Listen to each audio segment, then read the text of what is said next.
Do you think that women can run defense companies better than men, or they can run all companies better than men? I would just say, David, it's a team sport. It isn't all about me. Donald Trump sent out a tweet saying that your biggest product, the F-35, was too expensive. I personally engaged, my team engaged, to have a chance to have a dialogue with him. What's so unique about the F-35? It is the most advanced fighter in the world. You were recently voted the 22nd most powerful woman in the entire world. I get a note from my brother that said, well, why was Oprah higher than you or something like that, but you know. Okay. Would you fix your tie, please? Well, people wouldn't recognize me if my tie was fixed, but okay. Just leave it this way. All right.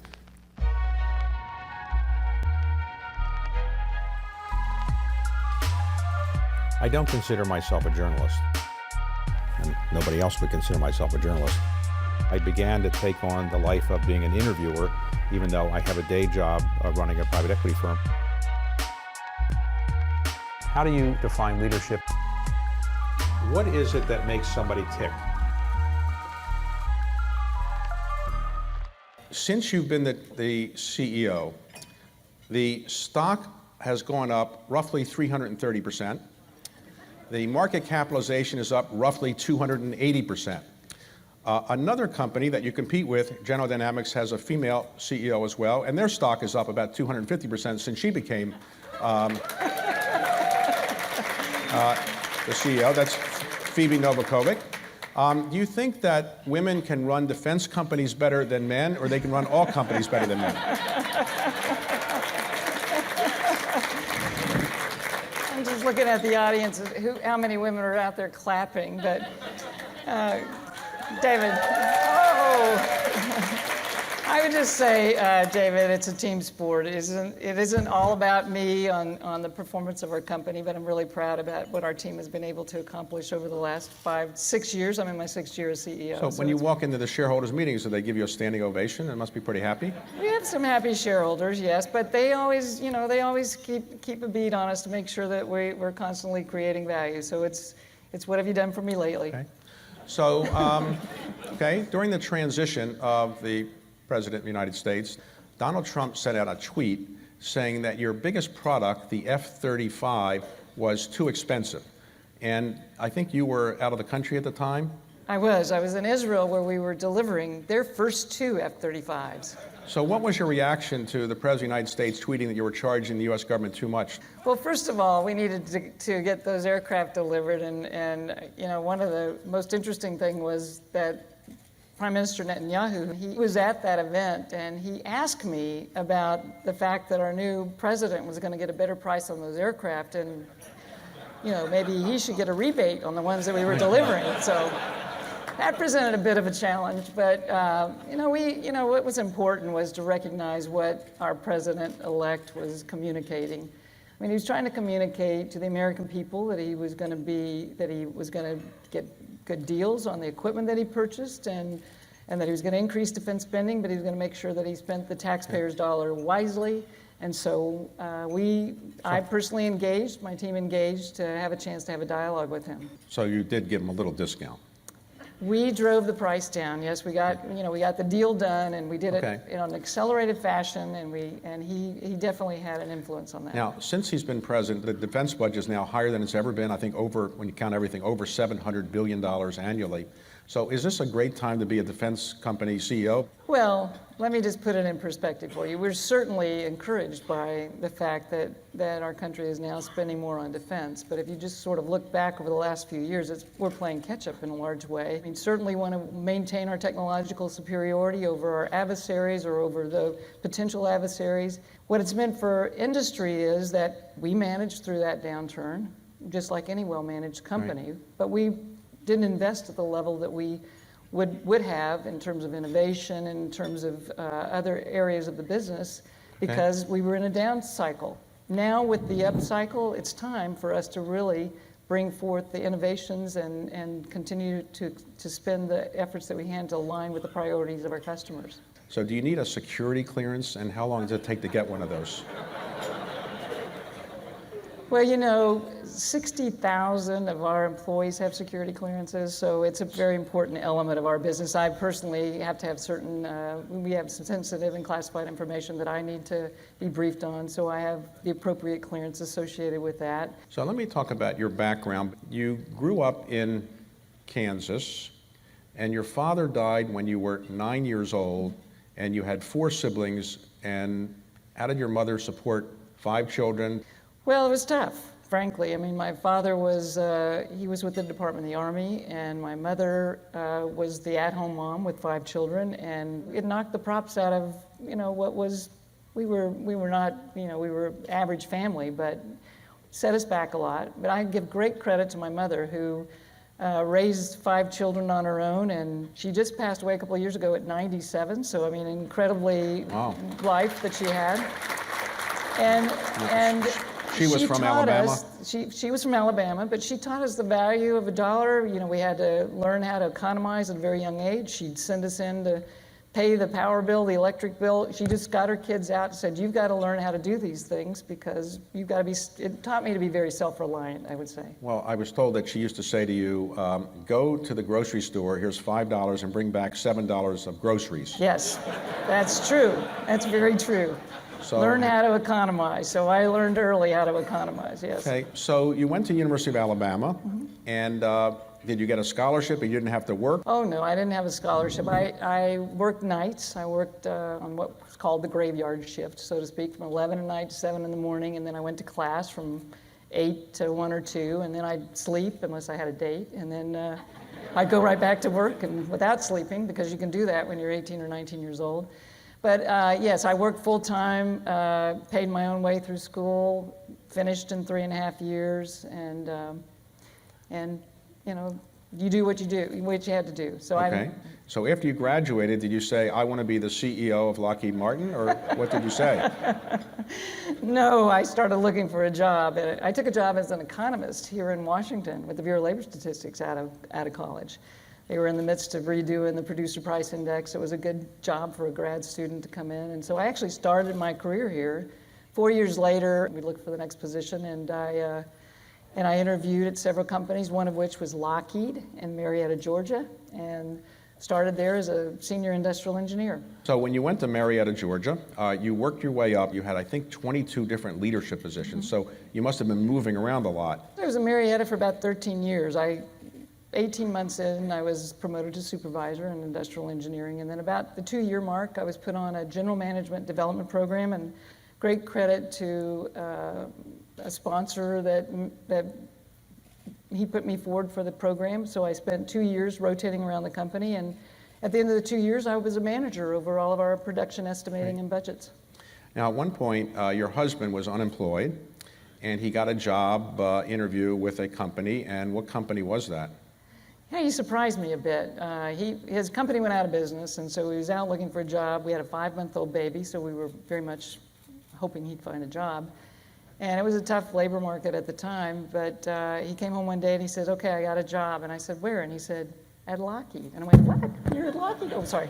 I said, what? Why my company? You know, but it just turned out he went to work in the finance department. We didn't really cross paths. I was running industrial engineering by that time. But it's interesting, for about 5 years, he retired from Lockheed after 5 years. So you have given him a lot of credit for what you've been able to achieve, because you might describe, after he retired, he took on the role that, you know, many people would say a woman might have normally taken on, or the wife, and he took on that traditional role. Is that fair to say? Yes, I say he retired. I mean, our kids were 3 and 6, 2 boys, and we moved from Marietta, Georgia, to Fort Worth, Texas, because my job moved us. And so at that time, you know how stressful it is to have a couple of young children at home. And so I said, well, why don't we try you working from home for a year? And we just never changed the model. So he became the at-home dad. He was the coach. He was the scout leader. He went on the field trips, and he managed that because I traveled a lot in my job. And we were maybe a new age family back then in the way that we worked, but it worked for us. And today our kids are in their 20s, and they're off doing their thing. And but when I said he retired, he basically was that 5-year mark. He he got a retirement check from Lockheed Martin not long ago. So he's 5 years, right? So I guess he's happy with the shareholder performance as well. Yes, he is. It costs a lot of money to make the Marine One because you've got to have all kinds of security things in there. That's right. You know, it's based on this S-92, which is a great commercial helicopter. If you're interested in a helicopter, David, I'd suggest you look at it. Maybe get something good, get a good deal. Do you get a discount if you buy two or something? No? We can do a deal.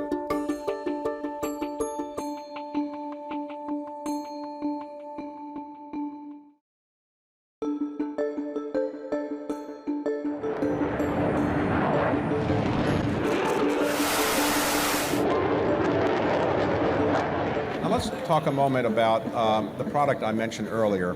They're fighter jets. Now, I've known for a long time there's an F-14, F-15, F-18, there was an F-22, and then you'd come up with something called the F-35. What happened between 22 and 35?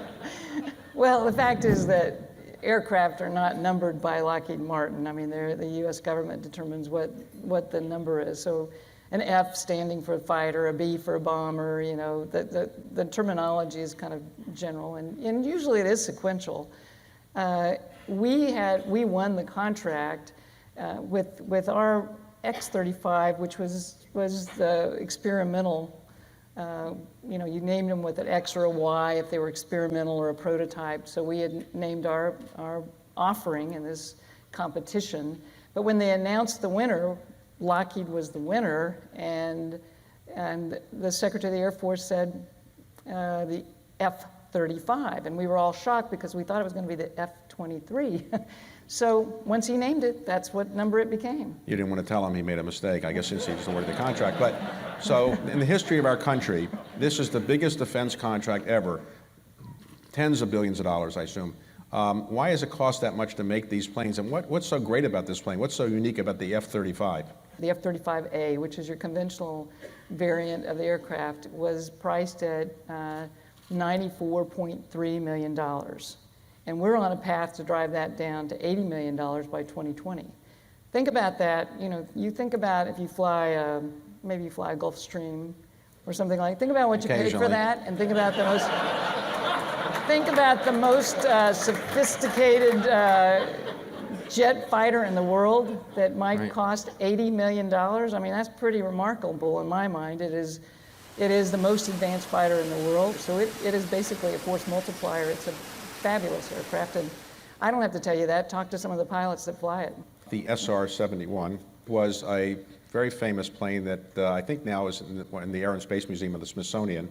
It went at, I think, 6 times the speed of sound or something like that. 3 times, yeah. Very high. There was a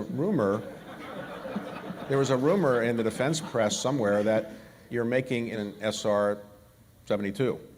So can you tell us right now, is that true? You know, we are working on hypersonics, and hypersonics would be something over Mach 5. We're doing work in that technology, and it's important technology. So that's probably all I'm going to say about it. Okay. All right. Okay. Let's talk a moment about artificial intelligence. Presumably, that's going to be very important for defense contractors as it is for other companies. Well, it's a very important area that we're investing in. We think our customers are looking for solutions in that, to use that technology.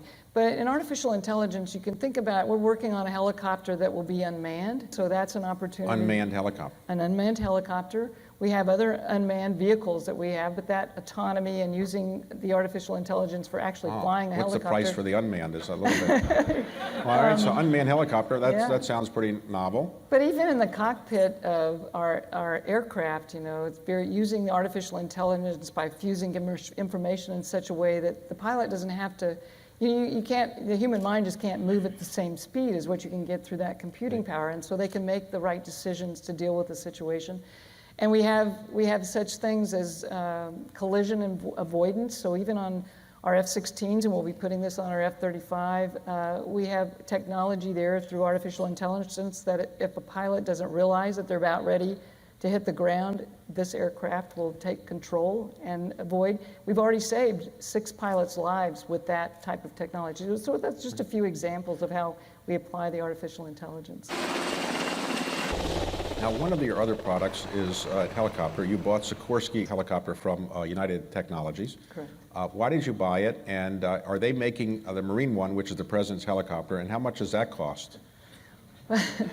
You're into the prices, aren't you, David? Well, I tell you. I was trying to get it, I'm always negotiating for a good deal. I But, see, okay, all right. Well, first of all, yes, we bought Sikorsky. It's been doing business with them for over 40 years. And so when the opportunity came up, we took the opportunity to buy the company.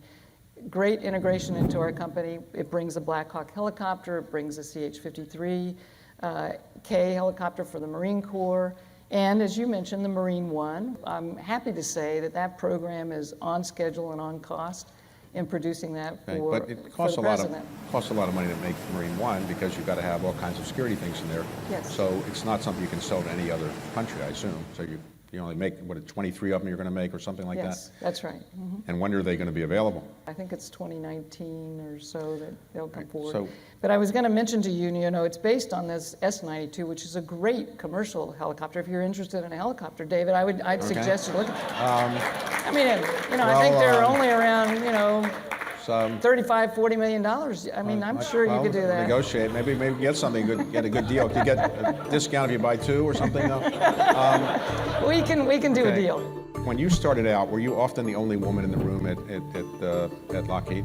I was. But after that, once you're contributing and you're part of the team, it was no longer a factor. You were recently voted the 22nd most powerful woman in the entire world. Did you say I should be higher, or did you say I should be, that's pretty high? I get a note from my brother that said, well, why was Oprah higher than you or something like that, but It doesn't, okay.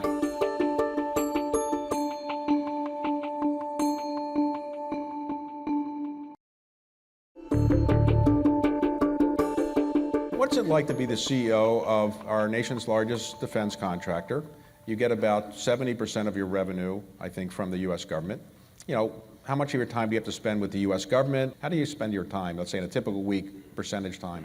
I would say somewhere between 60 to 70% of my time is with the strategy of the business, the customers, and engagement around the world, the traveling around the world on the customer side of the business. Because it's important in my role to be out meeting with not only our congressional leaders and our government leaders to make sure we're aligned with what their needs are and their priorities, but I travel a lot outside of the United States. 30% of our business is outside of the United States with governments around the world. You were recently voted the 22nd most powerful woman in the entire world, not just business, but everything.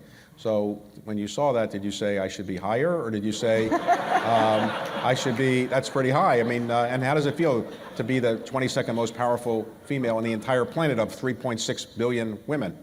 I don't focus on it that much, David. I mean, I get a note from my brother that said, well, why was Oprah higher than you or something like that, but it doesn't, okay. But that's not something I focus. There's lots of lists. I mean, it really comes down to having the privilege of leading a national asset and a company that's doing some of the most important and interesting work in the world. When you started out, were you often the only woman in the room at Lockheed? I was, yes. And so was that intimidating, or was it kind of thing where you said, I can show them I'm better than them, the men? I think it's like any team you come into, you have to establish your credibility, recognizing that I was a different gender, so maybe the first moment I was different in that sense. But after that, once you're contributing and you're part of the team, it was no longer a factor for me, at least in through my career. But what I'll tell you is really positive is that today, 22% of our leaders are women. 25% of our workforce are women. So the pipeline of women, it's no longer there's only one woman in the room. We have many women leaders in the room, and it's, we've come a long way on the pipeline.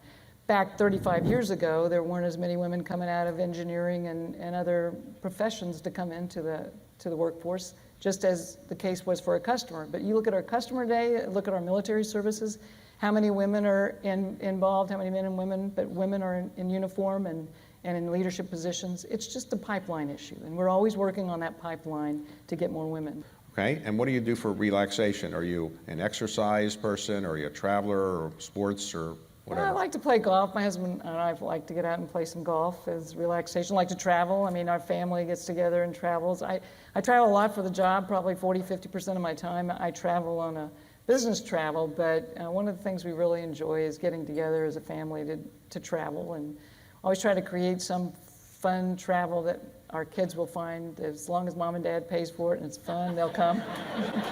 Some people say that the higher a handicap of a CEO, the better the stock will perform. If it's a low handicap, that means the CEO is spending too much time playing golf. So You're not going to ask me my handicap, are you, David? I assume what your handicap is. Are you not a scratch golfer? I No assume? way. No. I don't play enough for that. Okay. And today, but it sounds it must be pretty low. So you can beat your husband, or is he better than you, or? No, well, he's better than me, but I always remind him that there's the average for women and there's the average for men, and so as long as I can Okay. be. And if he has a close putt, do you just give it to him, or just make him put it out? No? So today, what is the biggest challenge the U.S. defense industry has? Well, the challenge that we have is really the challenge our customers have. I mean, we have an environment where the threats today are so difficult around the world. The global security environment is so unpredictable and is changing so rapidly. So you have the need for solutions to address that and to stay ahead of the threat and stay ahead of the adversaries. At the same time, we have constrained budgets and the budget pressures that we faced over the last several years, and maybe we're having to spend money on near-term getting things back up to readiness instead of investing in what we need to address the power competitions that we have out there with our adversaries. So that then in turn is a challenge for industry, because if you haven't been investing along the way, we've got to move with speed while at the same time driving costs down. And what about cyber warfare? That must be an important part of your business It now. is. How do you make certain that our enemies around the world aren't trying to get your secrets? Well, they are trying to get our secrets. This is a constant threat that a company like ours and many companies have in the U.S. Of other countries trying to get at our secrets. And we take it very seriously because we know that we are a target and government customers are a target. So we've invested a lot in the technologies to protect that. But I think it's a constant, these threats are advanced and they're asymmetric and they're constantly changing, and it's really important for us to stay on top of that and keep investing in it. I mentioned earlier, since you became the CEO, your stock is up. If I bought some stock tomorrow, would I also see a very significant gain in 4 or 5 years, or you think the prices are already so high for the defense stocks? Well, David, I'm not going to advise you on the stock price today. I think you're really good at that. Okay. But I would tell you this, for our company, we are always focused on creating shareholder value. So just know that's our commitment, Okay. and we're going to drive the company for growth and for innovation and for shareholder Okay. value. Well, as long as you're the CEO, I'd probably be happy to be an investor, but how long might you be the CEO? Do you have any plans? If the President of the United States called you and said, I'd like you to be Secretary of Defense or something like that, would you entertain that, or you're going to stay where you are for a while? Well, in our company, I feel very privileged. I love the work that we do. The team of remarkable people that I work with that have the highest integrity. They are so dedicated and so talented. I love working at Lockheed Martin, and I serve at the pleasure of the board of directors. So how long I work will be up to them. But today I'm really enjoying the work that I'm doing, and I have no intention of stepping down from my role. All right. Whenever you do step down, at some point, you might step down at some point, 10 years, 15, 20 years, would you consider the higher calling of private equity? As I told you, I have a passion for business. I might very well consider All right. that, David. Well, whenever you do step down, please let me know, and Okay. happy to talk to you. Thank you very much. Thank you.